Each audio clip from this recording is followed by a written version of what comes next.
L'application Windows Update ne se contente pas de mettre à jour Windows 10. Elle met également à jour les pilotes de périphériques tels que les cartes graphiques, les imprimantes, les cartes audio, etc. Si vous rencontrez des difficultés avec un de vos périphériques, vous pouvez tenter de mettre à jour son pilote. Cliquez sur Démarrer. Tapez Périphérique et cliquez sur Gestionnaire de périphériques. Développez la catégorie dans laquelle se trouve le périphérique qui pose un problème. Pour mettre à jour le pilote de périphérique, cliquez du bouton droit sur le périphérique et choisissez Mettre à jour le pilote dans la liste. Une boîte de dialogue s'affiche. Cliquez sur Rechercher automatiquement un pilote mis à jour et patientez jusqu'à l'installation de la dernière version du pilote de périphérique.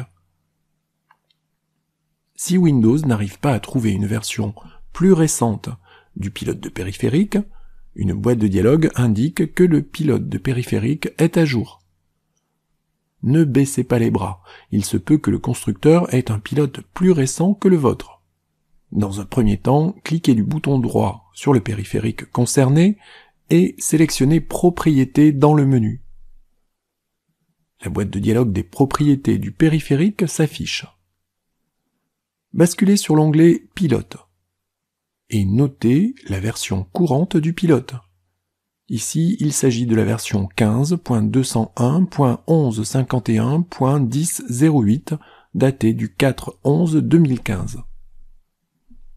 Vous allez maintenant vous rendre sur le site du constructeur du périphérique pour voir si une version plus récente du pilote est disponible. Dans cet exemple, le constructeur est AMD.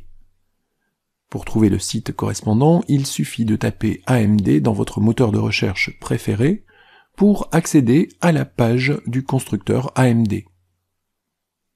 Cliquez sur Pilote et support et choisissez Windows 10 32 bits ou Windows 10 64 bits selon le type de votre système d'exploitation. Si vous ne savez pas si votre Windows est de type 32 ou 64 bits, rendez-vous sur cette page pour en savoir plus. Une fois sur la page correspondant à votre périphérique, descendez un peu dans la page. Comme vous pouvez le constater, le constructeur propose une version plus récente du pilote. Il ne vous reste donc plus qu'à télécharger le pilote et à l'installer sur votre ordinateur pour disposer de la dernière version en date. Si le problème persiste, vous pouvez essayer de réinstaller le pilote.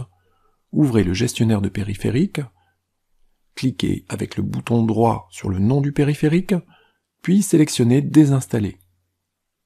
Redémarrez votre ordinateur. Windows tentera de réinstaller le pilote, ce qui solutionnera peut-être votre problème.